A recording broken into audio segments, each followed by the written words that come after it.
장 13절 14절 보실까요? 출애굽기 3장 13절 14절.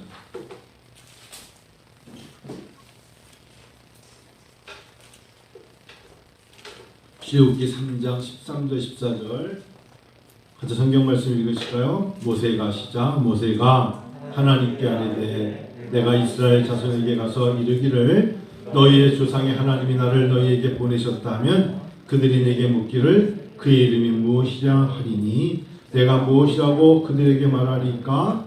하나님 모세에게 이르시되 나는 스스로 있는 자이니라. 또 이르시되 너는 이스라엘 자손에게 이같이 이르기를 스스로 있는 자가 나를 너희에게 보내셨다 하라. 나는 스스로 있는 자라. 스스로 있는 자. 제가 오늘은 에어컨을 켜지 말고 창문을 열라고 했어요. 계시란 단어가 뭐냐면 베일을 벗기다. 계시, 하나님의 계시라는 것은 당시 사람들이 면사포로 얼굴을 이렇게 가리고 다녔잖아요. 얼굴이 안 보이고 그 안에 있는 사람은 눈으로 상대가 볼 때, 맞선을 볼 때 이스라엘에서도 정말 아내와 신랑이 될 때 그때서 면사포, 쉽게 말하면 베일을 벗겼어요. 얼굴을 보려고. 그것이 계시예요. 톳뚜껑을 열다. 톳뚜껑 안에 뭐가 있는지 모르니까 뚜껑을 열어서 안에 걸 보다 라는 뜻의 계시인데, 8월 달에 이제 이 계절이 지나고 가을이 오잖아요. 제가 어느 날 갑자기 보니까 하나님이 이제 푸름을, 이 가을이 지나면 뭐 단풍이야 지겠지만 이거 오이거든요. 오이 넝쿨을 못 보겠구나. 이제는 들깨잎도 못 보겠구나. 이런 생각으로 그냥 창문 열고 앞에 보십시오. 집중은 여러분 들으시고, 만약에 졸리우시면 앞에 오이 넝쿨 보시고, 오이가 주렁주렁 때를 따라 못 땄더니 늙은 오이가 됐네요. 베일을 벗기다. 하나님이 말씀을 통하여 하나님을 드러내시다. 이게 베일을 벗기는 거거든요. 하나님은 스스로 있는 자라. 이렇게 말씀을 하셨어요. 우리가 친구의 이름이나 동생의 이름 같은 경우는 쉽게 부르지만 아버지나 또는 부모님이나 삼촌 이런 분들의 이름은 쉽게 부르지 못하잖아요. 자기보다 손위 사람의 이름은 존칭을 붙이지 않습니까? 때로는 그 사람의 직업에 별칭을 붙여서 부르기도 합니다. 한 주 동안 생각해 봤어요. 나에게 하나님은 어떤 분이셨는가? 그냥 하나님 이렇게 부르지만 나에게 찾아와 주신 하나님, 바로 이 하나님을 내가 어떤 마음으로 어떤 자세로 부르고 있는가 생각해 봤죠. 이전의 사람들, 성경의 사람들, 그 하나님, 오늘 우리 하나님이 이 시간 하나님을 향하여 아마 나와 같은 생각으로 하나님의 성호를 불렀을 것입니다. 하나님의 속성, 이름 중에 일반적인 이름에 성경적인 근거가 있기 때문에 많은 믿음의 선배들은 하나님을 그런 마음으로 불렀습니다. 다시 불러드리고, 또 하나님은 응답과 능력으로 다가와 주셔서 우리에게 임하셨거든요. 그런 2011년 8월 하나님은 여러분에게 나 여호와라. 난 스스로 있는 자인데 너희들이 원하는, 너희들에게 필요한 호칭, 별칭, 속성을 가지고 하나님은 다가와 주십니다. 야훼, 우리는 여호와, 거룩한 하나님, 즉 여호와라는 이름은 거룩하다는 뜻이거든요. 그래서 하나님을 부를 때 불완전하고 우리는 거룩하지 못하잖아요. 거룩하지 못한 우리가 하나님을 부를 때 이스라엘 사람들은 야훼라 불렀어요. 여호와라. 인간은 거룩할 수 없기 때문에. 그래서 유대인들은 원래 여호와의 이름을 부를 때도 제일 먼저 엘이라는 단어는 뒤에 나온 것이고, 야훼라는 이름을 부를 때 이 자음이 없이 모음만 가지고 야훼라고 불렀단 말이에요. 근데 창세기 12장에 가서 드디어 하나님이 아브람이죠. 아브라함이 되기 전에 아브라함을 부르시죠. 그리고 내가 내게 지시할 땅 가나안 땅으로 보내실 때, 그가 어디로 갈지 모를 때 아브라함이 그 말씀을 듣고 순종하며 가지 않습니까? 그의 나이가 그때 75세였는데 자기 아내 사레와 조카 롯과 가나안 땅으로 들어갑니다. 그리고 그곳에 단을 쌓고 뭐라더라? 여호와의 이름을 부르다. 저는 이 부분에서 창세기 12장 8절에서 아브람은 여호와의 이름을 뭐라고 불렀을까? 우리처럼 하나님 아버지라 불렀을까? 여호와의 이름을 부르다. 이렇게 끝났어요. 여호와의 이름을 부르다. 그래서 많은 성경학자들이 아브라함이 불렀던 여호와의 이름을 부르더라의 이 야훼, 여호와 이 이름을 가지고 고백하기를 나중에 함부로 사람들은 여호와라는 이름을 못 불렀기 때문에 이제 자기들의 이름에 붙인 게 아도나이입니다. 아도나이, 나의 주. 아도나이란 뜻은 후대에 당시에 이 글이 적혀졌던 시대가 아니라 그 후에 나온 언어적인 것으로 우리가 풀이를 한다면 글과 문자가 생기잖아요. 그때 사람들에게 나의 주님, my lord. 그래서 영어로 my lord, 나의 주님이라고 번역된 건 다 사실은 아도나이예요. 아도나이. 근데 그 나의 주님이라 부르기 전에 거룩하다는 이름을 들 때 하나님은 엘이에요. 엘. 그래서 엘로힘, 엘샤다이. 거룩합니다. 감히 그냥 그분 앞에 두려워 떨면서 불렀던 이름은 엘자가 들어갔어요. 그래서 엘샤다이 하나님. 우리가 엘샤다이 하나님이라고 부르지만 하나님이 아니라 그냥 엘샤다이. 거룩한 엘은 하나님이니까 샤다이가 전능하신 엘 하나님. 전능자 하나님. 그 다음 그 전에는 아도나이가 나오기 전까지는 다 엘자로 불렀단 말이에요. 하나님은 꼭 이름을 붙여야 한다면 오늘 말한 것처럼 스스로 있는 자인데 하나님은 엘 아무 데서나 사용할 수 있는 게 아니니까 하나님은 그 사람들의 입을 통해서 내가 누구다라고 말씀을 하셨어요. 오늘 아브라함이 그랬다면 야곱 때에 가서 분명하게 또 말씀하시는데 14년 동안 라헬과 레아를 위해서 얻기 위하여 일했던 삼촌 라반의 집에서 일했던 야곱이 일을 열심히 하다 보니까 양과 소가 또 암소와 이런 많은 육축의 부유함을 누리죠. 그래서 이제 그가 너무 일하다 보니까 이 삼촌 라반이 얍삭한 깨를 내가지고 어떻게 하면은 야곱이 가지고 야곱에게 있는 염소 떼나 양을 못 가지고 할까를 라반이 머리를 많이 쓰지 않습니까? 특별히 삼촌 라반과 그의 아들들이 심기가 아주 날이 갈수록 불편해지죠. 그래서 힘들어진 건 누구예요? 야곱이 힘들어지죠. 정말 죽도록 일했죠. 14년 동안. 일하면 일할수록에 그들은 일한 대가로 오늘 1년 동안에 새끼 양 한 마리를 가졌으면 양 한 마리 될 줄 알았더니 양이 새끼를 또 많이 낳고 나서 점점 재산이 늘어나니까 삼촌 라반의 자녀들은 자기들은 일한 대가를 줬으면서도 시기하는 거예요. 결국 어떻게 됩니까? 야곱은 떠나야 되죠. 그래서 하나님께서 야곱에게 삼촌 라반의 집을 떠나 네가 태어난 것으로 뭐하라? 돌아가라. 기양해요.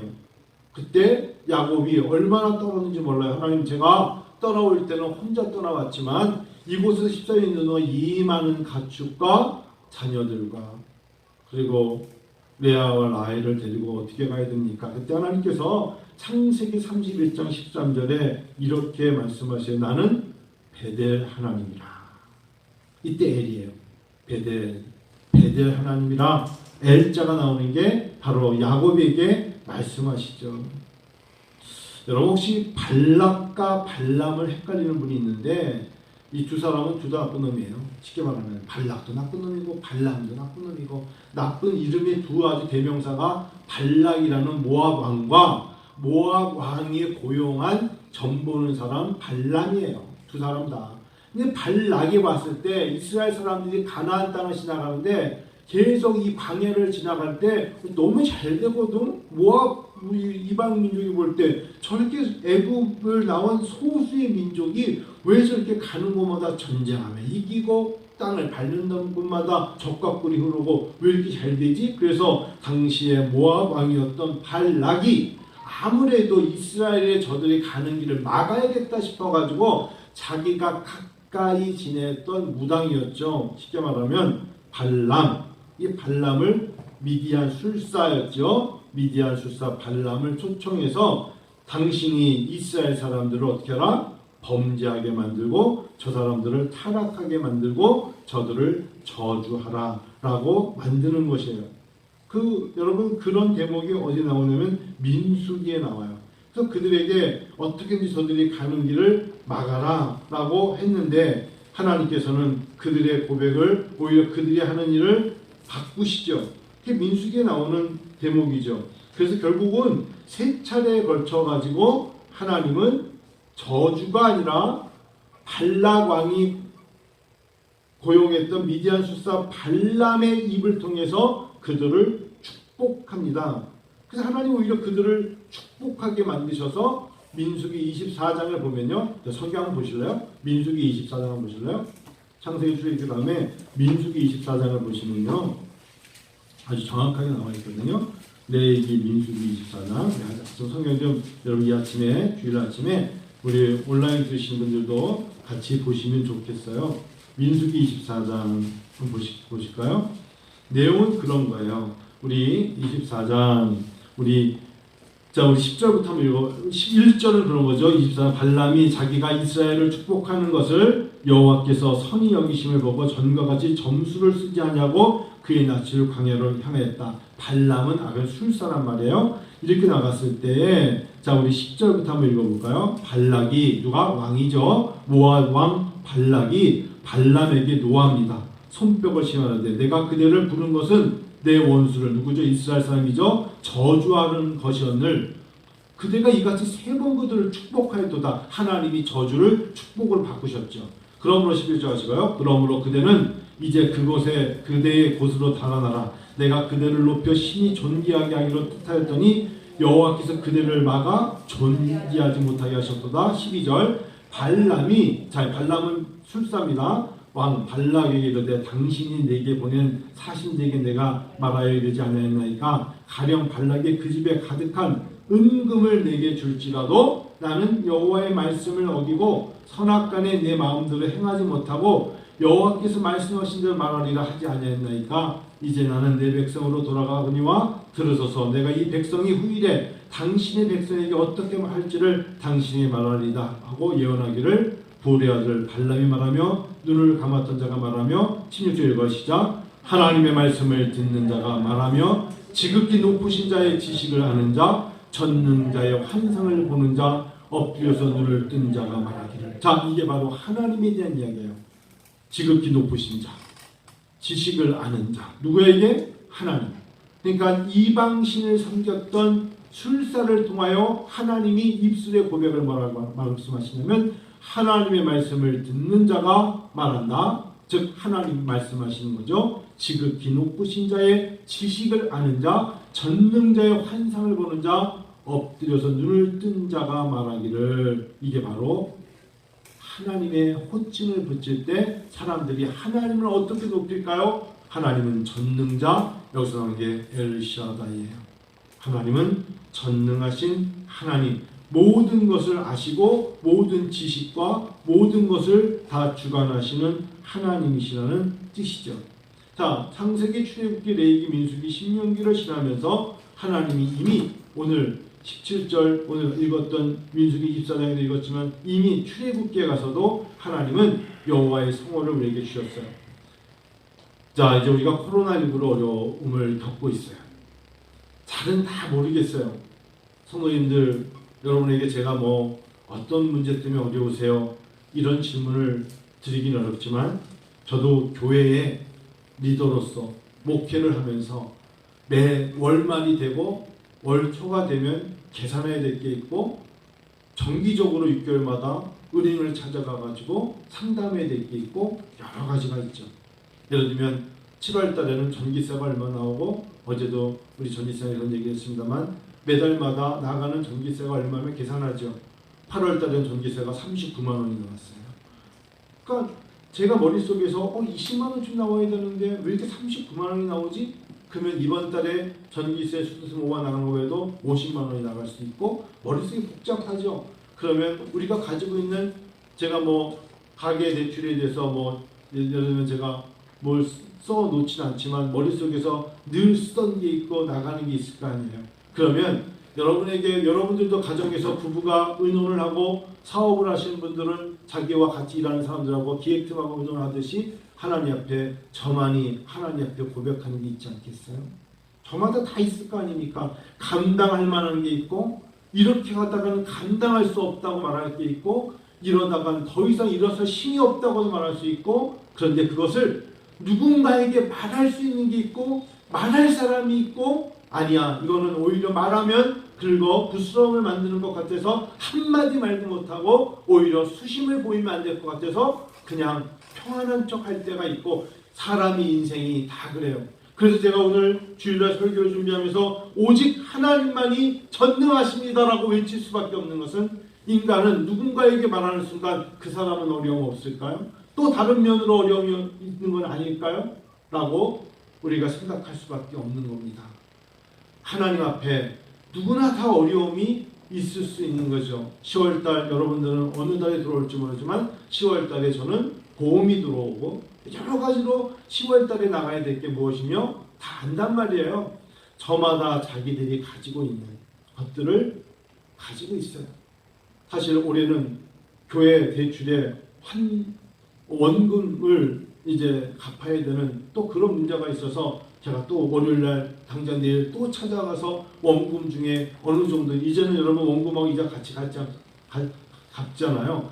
그런 식으로 찾아가서 몇 억이라는 돈에 대해서 이번 달에 여기가 이 정도 낼 테니까 조금 더 몇 년 해야 될 일이, 여러분이 볼 때는 설교만 하는 게 아니라 너무나 많잖아요. 경영을 한다는 게 어찌 보면 남의 밑에서 여러분 월급을 받아가는 사람이 제일 편한 거예요. 어찌 보면은 많으냐 적으냐는 두 번째예요.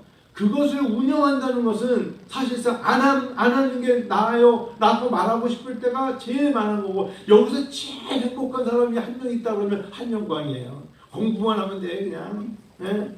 수학 문제가 안 풀려서 그렇지, 그거 안 풀리는 거 안 나와 영광아. 그냥 너무 고심하지 마. 그거 그냥 틀려도 내 그냥 그까짓 거 안 나오고, 그거 내가 예전에 해보니까 한 달 동안 풀었던 거 안 나왔을 때 그 허무함은 이루 말할 수가 없었어. 그게 뭐 그렇게 쉽게 생각하면 쉬운 거예요. 쉬운 건데, 미래가 당장 다음 달이 예상이 또 무엇인가가 잡히지 못하는 그런 삶 속에서 하루하루를 살잖아요. 우리는 그래서 전능자가 아니에요. 하나님만이 전능하신 거예요. 겉으로 보기에 평안해 보인다고 평안한 건 아니고, 고기를 수그리고 다닌다고 또한 그가 평안치 않은 건 아니에요. 하나님께서 각 사람에게 평안함을 주실 때 있고, 제 경험으로 산에 오를 때, 집에서 나갈 때가 걸음이 제일 무거워요. 오늘 산에 오르는데 왜 이렇게 걸음이 무겁지? 그러면서 걸어가다 보면 중간쯤 가면 한번 허리를 피죠. 근데 그때부터 오히려 가속도가 붙어요. 산에 오르면서 땀은 나는데 오히려 힘이 나고, 정상에 올라서는 모든 것을 바라보면서 제일 큰 소리로 야호라고 부를 때는 온 뼈마디가 힘을 합쳐서 부를 것 같은, 그리고 걸어 나올 때는, 내려올 때는 정말 가벼운 걸음으로 내려올 수 있어요. 처음에 무거운 짐이에요. 근데 무겁기 때문에 무거운 짐을 지고 오히려 높은 산을 오른다는 건 더 무거울까? 그렇잖아요. 무겁기 때문에 그 무거움으로 수심에 잠겨서 앉아서 졸거나 자거나 염려하면 그거야말로 무거운 거예요. 무겁기 때문에 또 다른 일을 준비해야 되고, 무겁기 때문에 다른 생각을 해야 되고, 무겁기 때문에 오히려 하나님 앞에 단을 쌓는 거예요. 지쳤어요. 돌 하나 들을 힘이 없는데 하나님 앞에 단을 쌓고 제사를 지내요. 나가서 먹을 것도 없는데 번제할 양을 잡고 하나님 앞에 드려지는 거예요. 그럴 때 하나님이 주시는 위로와 힘이 있기 때문에 하나님만이 전능하십니다 라고 나가는 거예요. 현상에 보이는 걸 가지고는 이길 수 없어요. 여호와 샬롬이라는 단어는 사실상 기드온이 자기와 하나님의 모든 것이 화평한 것을 된 것을 기념하여 오브라에 있는 제단에 붙인 이름이 여호와 샬롬, 화평케 하시는 하나님, 평화의 하나님이라는 거예요. 어찌 보면은 하나님 우리에게 그때그때마다 도저히 이길 수 없는 저 아멜렉과의 전쟁에서 어떻게 이길 수 있겠습니까? 라고 말할 때 하나님 모세를 통해서 아멜렉 군대와 싸워서 승리한 것으로 세운 제단에 붙여진 이름을 하나님 나의 깃발, 이겼을 때 깃발을 흔들잖아요. 나의 분깃 여호와 니시. 오늘 2021년 8월 달에 하나님 우리에게 요구하시는 건 주저앉아 염려하며 잠 못 이루고 밥 먹고 못 먹고 병든 자가 되는 것이 아니라, 하나님이 내가 붙여준 이름이 있잖아. 너의 선배들, 믿음의 사람들이 성경을 통하여 외쳤던 그 이름을 가지고 외치라는 겁니다. 여호와 니시, 하나님, 내 눈에 아무리 봐도 내 아들을 제단에 드려야 되는 이 당황스러운 이 제단 앞에 여호와 이레, 하나님이 모든 것을 준비하셨단다. 기도원을 통하여 하나님과 나의 관계가 깨진 줄 알았는데 괜찮아 하면서 하나님 오므라이단에 제단을 쌓게 하신 하나님 여호와 샬롬의 하나님, 하나님 우리에게 이 모든 것을 허락하고 계시는 거예요. 그래서 다윗은 여호와 로이, 여호와는 나의 목자시니 내가 부족함이 없으리로다. 정말 다윗이 넉넉하고 어디선가 손만 대면 나올 듯한 그런 근원이 있었기 때문이 아니라 아굴골짝을 지나가야 되는 다윗에게 어린 양이 늑대 소굴을 지나가는 그 와중에서도 나의 부족함이 없다며 다윗이 말한 이름 여호와 로이 아니었습니까? 하나님은 그렇게 인도하시는 거예요. 오늘 저는 설교를 준비하며 특별히 출애굽기 15장을 마지막에 묵상하고 단이 올라왔습니다. 여러분 출애굽기 15장 한번 보세요. 그리고 이제 말씀을 마치겠습니다. 출애굽기 15장, 하나님 지금 제가 많이 목이 마릅니다. 출애굽기 15장은 어찌 보면 당시의 사람들이 말한 거나 제가 말하는 거나 다를 바 없이 똑같은 창세기 출애굽기 15장의 모세의 노래와 같은 것입니다. 하나님께서 결국은 이 말씀을 통하여 우리에게 함께 나가는 거예요. 홍해를 건널 때에도 하나님이 바다의 물을 갈로 모든 것을 내시사 길을 내시사 걷게 하신 하나님, 물이라 그러면 충분했고 먹을만 했는데 이제 이들을 광야를 지나가게 하시는 겁니다. 우리 19절부터 읽을까요? 미디암의 노래부터 읽을까요? 바로의 말과 병거와 마병이 함께 바다에 들어가며 여호와께서 바닷물을 그들 위로 뒤들려 흐르게 하셨으나 이스라엘 자손은 바다 가운데서 마른 땅으로 지나갑니다. 이게 뭐죠? 홍해를 지나왔던 사건.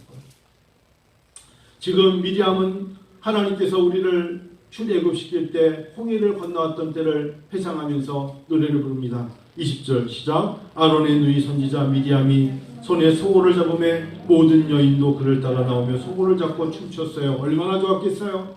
하나님께서 바다를 갈라서 길을 내셨으니 21절 읽어요. 미디암이 그들에게 화답하여 이르되 너희는 여호와를 찬송하라. 그는 높고 영화로우시며 말과 그 탄자를 바다에 던지셨습니다 하였더라. 그런데 이제 광야를 지나는 거예요. 사람만 가는 게 아니라 짐승도 있죠. 가축도 있어요. 장정만 가는 게 아니라 어린아이들도 있고 몸이 약한 사람도 있어요. 22절 읽어요. 모세가 홍해에서 이스라엘을 인도하며 그들이 나와서 수르 광야로 들어가서 거기서 사흘길을 걸었으나 물을 얻지 못합니다. 여러분, 사흘을 걸었는데 물을 못 먹어요. 이 상황이 어떨까요? 목마르겠죠. 하루 지나면 물이 있겠지. 여러분, 하루 지납시다. 가지고 있는 물이 떨어지는데요. 아니야. 이틀째 하나님 물 주실 거야. 이틀째 걸었는데 햇볕이 쨍쨍 내리치는데 물이 없어요. 코로나가 끝날 줄 알았잖아요. 근데 계속 연속되네요. 그래서 사흘이 됐어요. 23절 시작. 마라에 이르렀더니 그곳 물이 써서 마시지 못하겠으므로 이름을 마라라. 마라라는 뜻은 쓰다라는 뜻이에요. 근데 막상 가니까 야, 저기 물이 하나 보여요. 그곳이 마라예요. 사람들이 얼마나 흥분했겠어요. 근데 숫자가 10명이 아니라 60만 명이에요. 60만 명 사람들이 아수라장이 됐겠죠. 뭐 뛰어가고 탈레반 지금 아프가니스탄 그런 모습일 수도 있어요. 그때 모세가 잠잠시키죠. 24절. 그런데 마라가 쓴 물이에요. 막상 가서 물을 먹으니까 너무 쓴 거예요. 뭐야 이거? 하나님이 사흘길로 왔더니 물을 주셨는데 이 물이 이렇게 쓸 줄이야? 그래서 24절 읽어 시작. 백성이 모세에게 원망하여 이르되 우리가 무엇을 마실까 하며 모세가 여호와께 부르짖었더니 이르시되 부르짖었더니 여호와께서 그에게 한 나무를 가르치시니 그가 물에 던지니 물이 달게 되었더라. 거기서 여호와께서 그들을 위하여 법도와 율례를 정하시고 그들을 시험하셨다. 이렇게 말씀을 주시는 것이 하나님께서는 이 모든 원망을 듣고 있는 모세에게 통하여 우리에게 주시는 교훈이 뭐예요? 모세가 그 이야기를 듣고 여호와께 뭐 했더라? 부르짖었더니 40년 광야 생활을 하는 이 사람들, 이때 하나님이 이들에게 준 이름이 뒤에 가서 나오거든요. 이때 나오는 게 이제 여러분 26절에 나오는데, 법도와 율례를 정하신 것이 모세의 기도와 26절이고요. 이르시되 너희가 너희 하나님 나 여호와의 말을 들어 순종하고 내가 보기에 의를 행하며 내 계명에 귀를 기울이며 내 모든 규례를 지키면 내가 애굽 사람에게 내린 모든 질병 중 하나도 너희에게 내리지 아니하리니 나는 너희를 치료하는 여호와입니다. 여기서 나온 이름이 여호와 라파예요. 너희가 나를 믿고 그래 목말랐지, 여러 가지가 있지만 나의 규례와 법도를 지켜서 거룩한 주일 예배드릴 때 예배드리고 하나님이 나를 거룩하게 지키는 너희들에게 내가 약속하는 바 있는데, 애굽 사람에게 내린 모든 질병 중 하나도 너에게 내리지 아니하리니 내가 스스로 보호되고 내가 스스로 해서 격리된다고 내가 치료받는 게 아니에요. 제가 왜 서두에 신드림역에서 5분 서 있으니까 그 신드림역에 가장 그때 6시였으니까 퇴근 시간에 서 있었는데 사람이 얼마나 많은지 정말 제가 여기서 이렇게 눈을 보기에도 한 5분 서 있으니까 오고 가서 1000명 넘겠더라고요. 그들이 가지고 있는 질병은 얼마나 많겠습니까? 단지 코로나19의 바이러스를 말씀드리는 게 아닙니다. 그 중에 폐병 환자는 없겠습니까? 암병 환자는 없겠습니까? 천식 환자는 없겠습니까?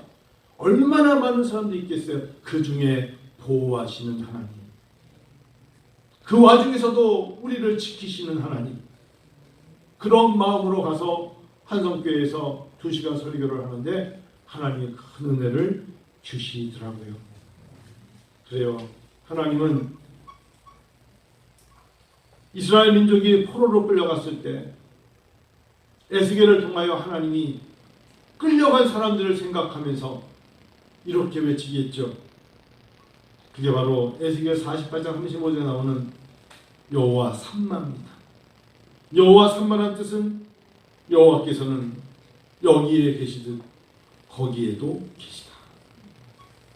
설령 포로로 어쩔 수 없이 끌려간 나의 백성들에게도 그곳에서도 여호와의 이름을 부를 때 여호와는 거기에도 계시다. 여호와 삼마. 이제 말씀하죠. 8월의 마지막 주. 저마다 기도 제목이 다르고 환경이 다르고, 여러분 사고 싶은 걸 다 사고 싶은 마음 왜 없겠어요? 사고 싶어도 지금 살 수 없는 자의 입장에서 살아가는 코로나19를 맞이한 사람들 아니겠습니까? 갖고 싶은 게 있고 무엇인가 하고 싶은 게 있어도 할 수 없는 자의 마음은 태생이 할 수 없는 게 아니라 그럴 수밖에 없기에 그런 것이라는 것을 혹시 아시는지요? 그걸 감수하면서 자기가 티를 내지 않고 살아갈 뿐이에요. 그것을 혹시나 상대방이 읽을까봐 더 조심스러워한다는 것을 아시는지요? 그게 바로 우리가 연약하고 그래도 우리가 믿음의 사람이기 때문에 견디면 하나님이 좋은 것을 주시겠다는 약속 하나 믿고 나아가는 것이죠. 여호와 삼마, 여호와 로이, 여호와는 나의 목자시니 내가 부족함이 없습니다 라고 말하면서 나아갈 때 결국 하나님은 40년 광야 생활을 마무리하고 가나안 땅으로, 젖과 꿀이 흐르는 땅으로 당신의 백성을 인도하시지 않습니까? 저는 오늘 어찌 보면 하나님이 코로나19라는 것을 교회 다니는 사람들에게 생각하게 하시는 것 같아요. 하나님께서 우리에게 그런 기회를 주시는 것 같아요. 무엇인가 우리가 다시 한번 생각할 수 있도록 허락하신 것 같아요. 여러분, 예배, 목사로서 이런 말씀 죄송한데 일주일에 예배 한 번 안 드렸다고 해서 하나님께 성내시고 뭐라 그러실까요? 그런 분은 아닐 거예요. 그렇지 않겠어요? 아니, 한 달을 안 드렸다고 하나님께서 그의 이름을 생명수에 지우실까요? 그렇지 않으실 거예요. 근데 하나님은 공평하세요. 제가 믿는 하나님은 공평하세요. 그리고 하나님은 보응하세요. 보응이라는 단어 아세요? 하나님은 시건치 아니하시지만 하나님은 다 기억하세요. 그러니까 공평하신 하나님이죠. 그게 공평하신 하나님인가? 하나님을 위해서 우리가 이런 말씀드리잖아요. 모든 것을 아시고 모든 곳에 계시다. 누가 하나님을 잘 섬기는지 하나님 모르실까요? 누가 진심으로 하나님을 섬기는지 하나님은 기억하시고 때로는 그 사람의 당대에 갚아주시지 않더라도 하나님은 한 알의 미랄이 땅에 떨어져 죽을 때 많은 열매를 맺는 시기적인 차이가 있을 뿐이다. 이 말씀을 생각하고요. 잊지 마시고 하나님을 섬기는 하나님의 자녀 되기를 축원합니다. 기도할까요?